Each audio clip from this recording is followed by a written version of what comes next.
Howdy bowdy, everybody. This is David Sanchez, and this is the Riffs Or Die Podcast for Thursday, January 28, 2021. This is episode number 18, aka episode number 24. Now, right off the bat, you're probably wondering, what the hell are you talking about? Well, up until this point, I've been doing some bonus episodes for Patreon subscribers, exclusively for Patreon members, and I've been titling those episodes with whatever number 0.5, because they go in between these ones that are public and are shared with everybody. But I realize now that that's probably not the best way to number things, so instead of calling them whatever 0.5, I'm just going to start labeling them correctly with the real number of whatever episode it is. So if you're not subscribed to the Riffs Or Die Patreon, that's patreon.com/riffsordie. If you're not subscribed there, it's going to appear that I have missed some episodes, that maybe I failed to upload them. But that is not the case. They are not missing.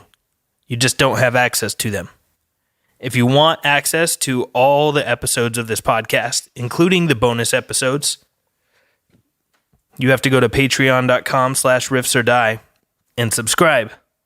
You can subscribe for as little as $5 a month. You'll get some free merch, discounts in the web store at riffsordie.com. You can get your hands on handwritten lyrics, access to the Patreon-only feed, hang out with me once a month for about an hour on the live Zoom Hangouts. And by subscribing, you will be helping me out tremendously during this time where there is no touring going on anywhere in the world. It'd be a huge help to me. For everyone that's already signed up, I really appreciate you being a patron of the show. And if you decide to sign up, you're not just donating money to the show, you're also getting things in exchange for that money. So, it's not the worst deal ever. I'm not groveling for your donations. I'm giving things in return. So it's a nice little trade here. If you have interest in any of that stuff, go to patreon.com/riffsordie and sign up. Even if you don't sign up, thanks a lot for listening to this. It's real nice to see that people are checking out the podcast and enjoying it. So the last couple days, I was listening to this record that I really, really love, and it's been a while since I listened to it, and I revisited, and I think the album got better after not hearing it for some time. My musical suggestion for this week is the album I revisited. It's called Transylvania, and it's by a band called the Tango Saloon. The Tango Saloon kind of sounds like the title implies. There's some tango and cha-cha kind of sounds, but there's also some spaghetti western, Ennio Morricone type of vibes going on. The music is super strange and interesting. There's a lot of very peculiar note selections and a lot of strange instrumentation. There's a song on this album called Abduction that I really, really love. The note choice is super strange, and there's a part in it where someone's using a slide on a banjo. Up until hearing this track, I've never heard a slide on a banjo before.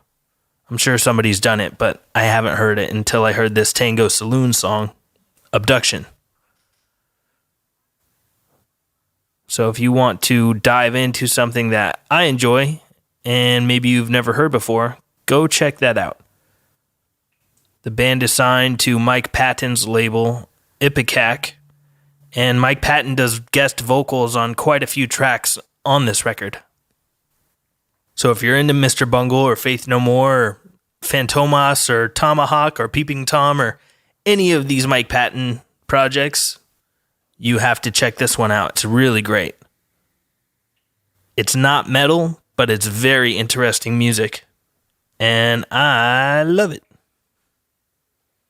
The other day, I went surfing for the very first time. Since I'm out here in Hawaii, it seemed like a good idea, especially having a buddy that offered to teach me how to do it. And he's been surfing for decades, so I had a pretty good teacher. He goes all the time. I think he surfs every single day, so I learned a couple of basics from him. And when I was sitting on the board, actually, before I even caught my first wave or we even paddled out far, I ripped the crotch of my board shorts wide open. And thank God those shorts had the net in it. So my junk didn't just like unfold straight out into the open air. A couple days before I went surfing, I was just talking about how much I don't like the net that's in those shorts, the swimming trunks. And then I think it was the very next day, I ripped the crotch right out of them, and I was so glad that the net was there. Otherwise, that would have been my morning.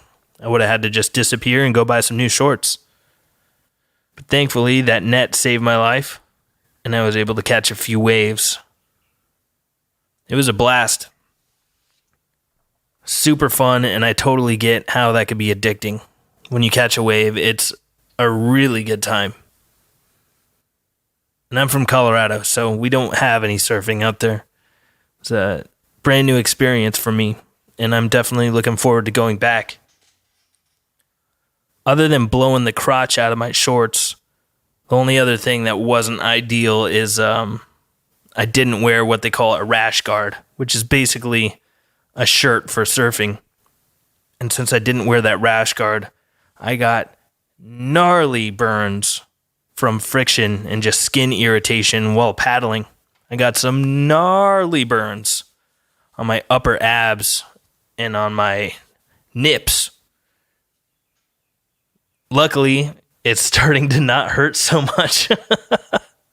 It all scabbed up and was super sensitive. I tried to take a shower that night, and it was a very short-lived shower because, Jesus Christ, felt like somebody lit me on fire. So, word to the wise, if you're going to go surfing for the first time, definitely wear a rash guard. But now I've got one, and I'll be wearing it next time I go and try to catch a wave. But super happy to report that the board rash is no longer really an issue, and I'm looking forward to getting back out in the saltwater. A little over a week ago, I went with my girlfriend and we test drove a Tesla Model 3 out here in Hawaii. And god damn, that car is fast and super fun to drive. They let you test drive it for an hour, and I've never driven a car that has that much pickup in the acceleration. It was super fun. And I highly recommend, if you're ever bored, go to a Tesla place and test drive one of their cars. It's free. They let you take it for an hour. At least the place here did. And it was a blast. That was a super fun thing to do for free. So now that's another thing added to the list of items to buy in the future. All of those new models come standard with this thing called autopilot. And autopilot is basically cruise control, but it also steers for you. It doesn't just handle the speed. It also handles steering for you as long as you're in a very well-marked lane. We notice that it doesn't really do so well when you're in a lane and then it forks out into two different lanes. It doesn't know what to do, so you can't rely on that thing to just get you to wherever you want to be. You can't just pass out behind the wheel. It doesn't really work like that. But it was a handy feature. Luckily, it's super easy to override it. All you got to do is tap the brake or wiggle the steering wheel a tiny bit. But that technology is very cool and a little bit creepy. I think the same can be said about a lot of technology today. It's very cool and it's very creepy. Like the Tesla has a ton of cameras all over it, and knowing about facial recognition technology that's just starting to hit in a big way. It's only a matter of time until cars are reading everyone's face, and then you'll have no privacy. And anytime you're walking down the street, you're going to be monitored and recorded and identified by civilian automobiles. It's not hard to imagine that this kind of abuse of the technology could happen. I wouldn't put it past any particular government to use it in that way. And those new Teslas have another feature called the summon function, where you can basically just get on your smartphone and let's say it's raining, you come out of the grocery store and your car is parked far away. You can hit a button and summon your car. It'll wake up, start itself, and drive itself up to you with no one in the car. Very cool. Very creepy. I got a video of the autopilot working and me testing out the accelerator on the car. That video you can find on the Riffs or Die YouTube page. Just go on YouTube and search for Riffs or Die. You'll find the page and you can watch the video of me driving that thing through the mountains on the island of Oahu. I'm just starting to dive into cutting up clips and posting those on the Riffs or Die YouTube page as well. So more clips to come soon. And if you guys ever hear a podcast and you think there's a really great little chunk of audio that should be made into a clip, feel free to reach out and let me know which part you think is clip worthy. Just shoot me an email at podcast@riffsordie.com. But I'm looking forward to getting more clips on the YouTube page. I'm hoping that it gets more people interested in the podcast and just becomes a little bit more listener-friendly in bite-sized portions like that. But you'd be doing me a huge solid if you went to the Riffs or Die YouTube page and hit subscribe. I'm not going to spam anybody to death. I just want to get that YouTube channel built up. Thank you all in advance. While I was driving that Tesla, I was testing out the sound system in there with Havoc, some music from V, just because I'm so familiar with the sound of that record. It's a real good way for me to test out a new sound system that I'm unfamiliar with to see what it sounds like. See if there's too much or too little of low end or the high end or whatever. So in the video, you'll see me cranking up some Havoc music. It's not because I'm driving around rocking out to Havoc all day, every day. That's your job. But it's the best way for me to test a new system. And the speakers in that Tesla sound amazing. The sound system was killer in that thing. Other than Havoc, I tested out the system with some Steely Dan, the Asia album, and that, again, sounded incredible. What's your favorite album to test out a new sound system? A lot of audio engineers bring in the same playlist with the same songs, same album or whatever, to tune the room when they show up to a new venue on tour. Steely Dan is very popular for doing that, just because the production is so crisp and clear. But what's something that you love to throw on when you're in a new environment, a new listening environment? What's your favorite thing to crank up to get a real feel for what the sound system is like? Write it in. Shoot it over to me, podcast@riffsordie.com. You guys can send me emails there anytime. Ask me questions. Hit me up about mixing and mastering for your band. Share a comment or story. Share some wisdom that we can reread here on the podcast. And something that I'd love to hear from you guys, a new segment I'd like to do here on the show. Send in any funny or crazy or weird concert stories. What's the funniest thing you ever saw at a concert? It could be something the band did, something security did, the crew did, somebody in the audience, a bartender, whatever. Any funny or weird or crazy stories from concerts, shoot them over to me. podcast@riffsordie.com. And let's get those things shared with the world. I'd love to hear those. And as always, please send in some wisdom. Some words of wisdom from a parent, a grandparent, a friend, someone you look up to, an author, someone throughout history, something from a fiction book.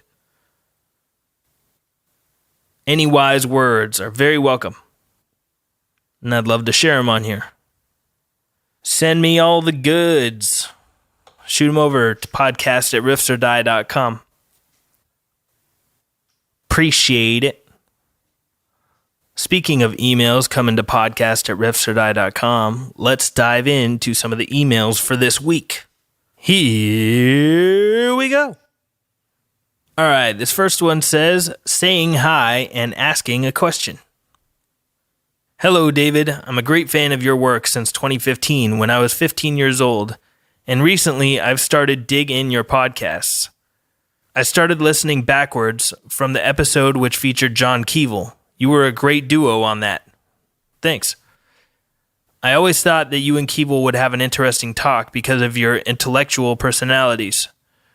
Actually, I have a question about college education that I would like to hear your view on that.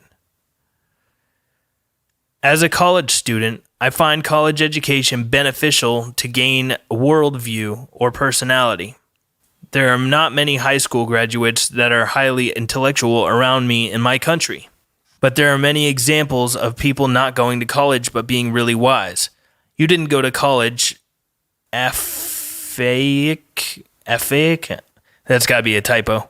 Afaik. I don't know. But anyways, you didn't go to college.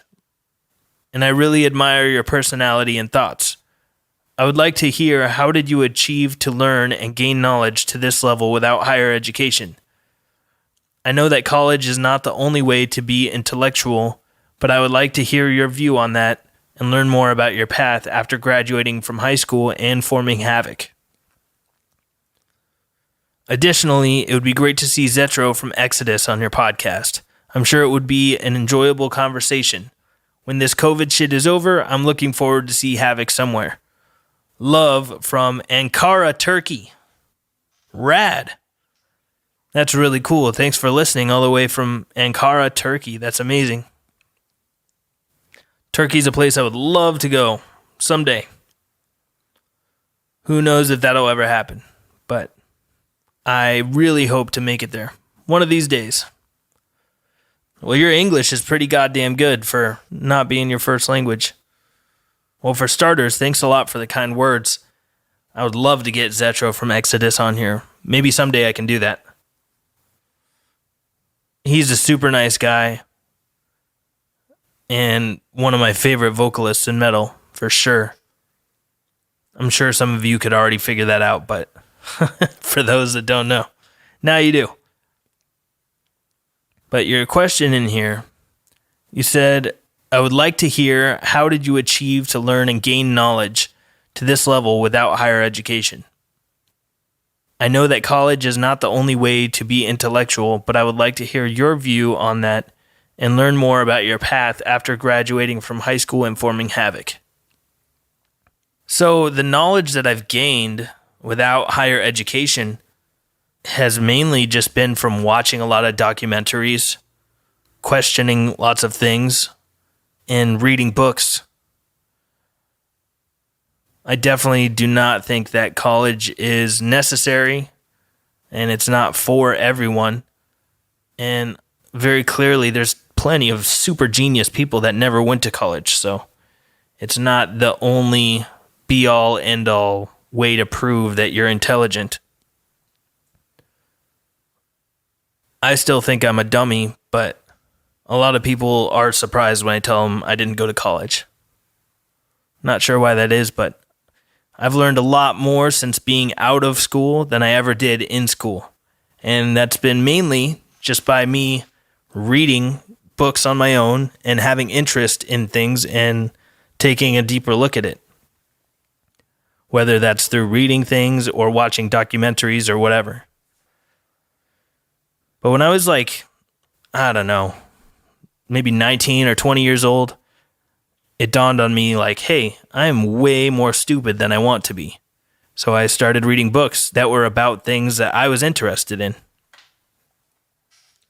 I started out by reading books about religion and science and logic.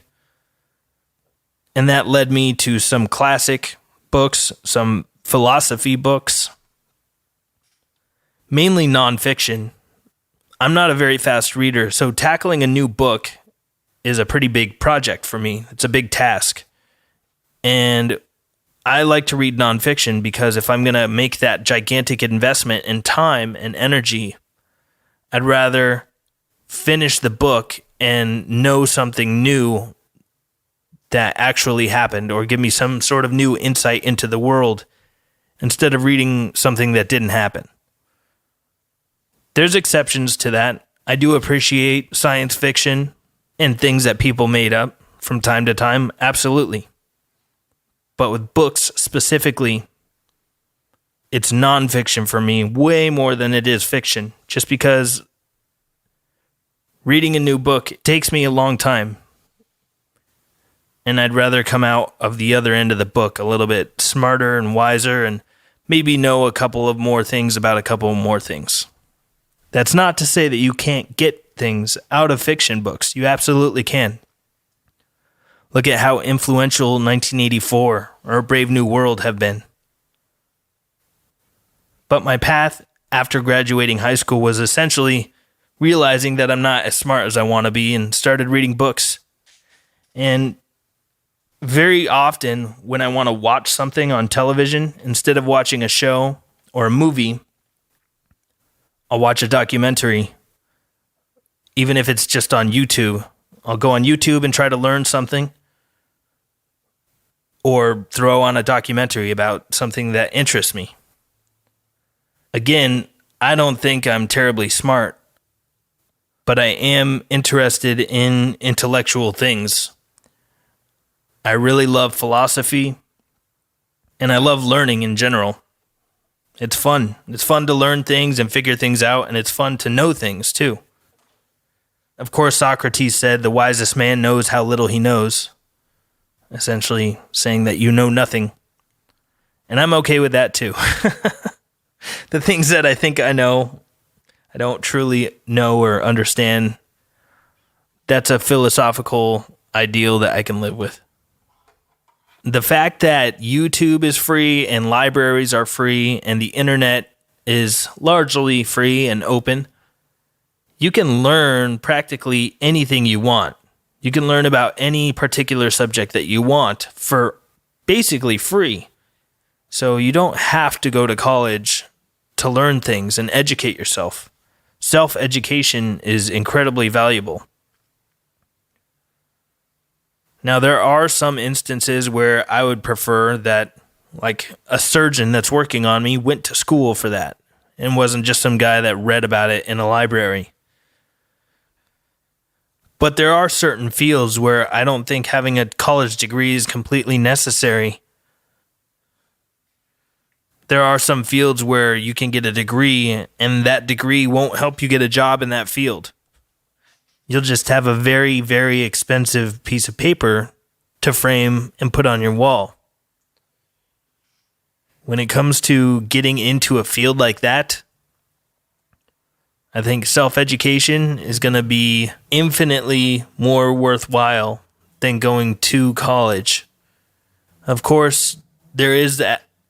Of course, there is the social aspect of college, which I didn't get to have any part of. So the only regret, I guess, I have for not going to school is the social aspect. Seems like a lot of fun. But I saved myself a ton of money by not going to school. Some of these degrees And some of these colleges, they charge tens of thousands, if not hundreds of thousands of dollars to go through school. And then they give you a degree that is only worth the paper that it's printed on. Some people go financially bankrupt for a degree that can't even secure them a job in the field that they studied. It's really crazy. And that scam should be illegal, but it's not. That's a topic for another day. But all in all, I think self-education is way underrated. And you can learn about practically anything you want. Just go to the library, do some research on the internet, watch documentaries, read books. Pretty straightforward, simple enough. I'm not very book smart, but I think maybe some of the wisdom that I've read and heard throughout my life is being mistaken for intelligence. I'm a big fan of philosophy and learning wisdom, learning wise words and wise ideas. I'm way into ideas, so I think maybe that's what's happening. I don't find myself particularly smart, but I am a big fan of philosophy and wisdom. So I hope that kind of answers your question in a roundabout way. It's a very interesting and flattering email. Thanks a lot for sending that all the way from Turkey. Hopefully I can get over there one of these days. Cheers, matey. All right, let's hit one more email here and then wrap it up because I got to jet out of here soon. This one's from a Patreon subscriber. And on the last Patreon exclusive podcast episode, I asked people to send in funny or crazy concert stories. So this one's entitled Concert Story. Let's see what we got here. All right, this one says, "Hey, David, long-time listener, and I heard you were wanting to hear some concert stories from us. I got my own to share, and feel free to share with everyone on the podcast if you like. It's a bit lengthy, but I'll try to keep things short." Sounds like you're giving a haircut. All right. It says, back in late 2018, I went to a Michael Graves show with my buddy and his dad. It was in Kokomo, Indiana, at this tiny, and I mean tiny, record store. I don't know how they were able to do it, but hell, they found a way. The crowd was all drinking $2 beers that were being sold, and during the openers, we were all packed in like a can of sardines. My group was able to squeeze into a spot right next to the stage where a stack of big speakers were at. Graves finally came on and the place went absolutely nuts, like literally something you'd see in a cartoon. Beers flying and spilling everywhere, even going on to the guitar pedals and chords on stage. 24/7 nonstop moshing, and I had to mosh during American Psycho. You have to, honestly. Yes. For those who don't know, Michael Graves is the singer of the Misfits that came in after Danzig. And I really love that American Psycho record. Anyway, back to the email. It says, a guy seems to have broke his ankle in the mosh and dragged out by his friends, and I believe that he went to the hospital once they clawed their way out. A girl in the front of the stage was being crushed by some big dudes who probably didn't see her because she was so small. Graves stopped the show briefly to help her up, ask if she's okay, and let her stand to the side of the stage near us. The show went on, and then my buddy and I noticed something. The two giant stacked speakers were not strapped down to anything. They were moving and shifting while the drunks continued to mosh. We both knew that if these speakers fell, it would seriously injure someone, and if not, then the show will definitely be over. We both used our strength to hold up the speakers and try to stop them from moving any further. A few more songs passed, and they ended it early, just because of the rowdy crowd and the amount of beer fucking up their gear. We met the band outside and did meet and greets with Graves himself. Snapped a few pics and then headed home. Flash forward a few months later, and I decided to put myself out there in the dating scene finally. I tried out online dating because it felt like my best bet being out of high school, working a full-time job, and not enrolled in college. I ended up matching with a stunning woman and we hit it off immediately. During our first date, she brings up my photos on my profile. I included the one with Graves just because I don't like taking pics of myself, and that's one of the very few I have of me. She brings up that she was at the same show too. Oh man, what the fucking odds of that? That's awesome. I tried to remember seeing her, and I do. Hair all put up with the sides hanging down, the big platform boots, and pale as a ghost. So crazy to think that we saw each other and then months later found one another and fell in love. Aww. We're happy together and about to celebrate our 2 years together. I'm sorry it was a bit long, but I hope you enjoyed it. Anyways, I hope you've been doing good in Hawaii and having fun. I wish I was there. How's the shaved ice and Spam? I haven't had any shaved ice yet, but the Spam is great. Spam's great no matter where you are. Well, my friend, that story was a bit lengthy, and I'm not too great at reading out loud, so thanks for bearing with me. It's also a little bit of a pain in the ass to try to read it off of a phone with a microphone right in front of my face. Anyway, back to your story with the speakers not being strapped down to anything. Definitely been there, done that, seen that. I've seen some gnarly stuff happen with those. And that sucks that the band had to end it early because of the crowd and the amount of beer fucking up their gear. That's really unfortunate, but I can kind of understand. But the positive of the story is great. Your girlfriend you didn't meet at a Michael Graves show, but she was there. Especially a super tiny packed one. Very slim odds on that. That's really cool. Congrats to you and to her. There's one specific time that comes to my mind when we played a show and there was the same situation where the speakers were not strapped down to anything. We were playing a show with Anal Blast, and I can't remember the town, but it was somewhere in the Midwest. And I'll never forget the singer of Anal Blast, who passed away a few years ago, was on stage and he was hammered as fuck. Super, super wasted drunk. And I remember he was like berating women and just like being a total misogynist, like asshole. And this girl got really mad and she put her hand down her pants and she pulled out her bloody tampon and threw it at him on stage. And I remember it hit him in the chest and it fell on the ground. And he picked it up and he put the string in his mouth and he started shaking his head and slapping the bloody tampon on the sides of his cheeks. It was fucking gross, but completely real. I'll never forget that. And that same show with these speakers. Okay, this is where the speakers actually come into play. Sorry for that disgusting, disturbing imagery, but that's really what happened here. But back to the speakers not being strapped down. He was super hammered, and later in that same show, he started to try to climb up onto the speakers. And keep in mind, this dude is like 450 pounds. He's enormous, a huge, huge man. And he starts trying to climb up onto the speakers, and he just fucking wrecked the whole tower. They all came crashing down with him on top.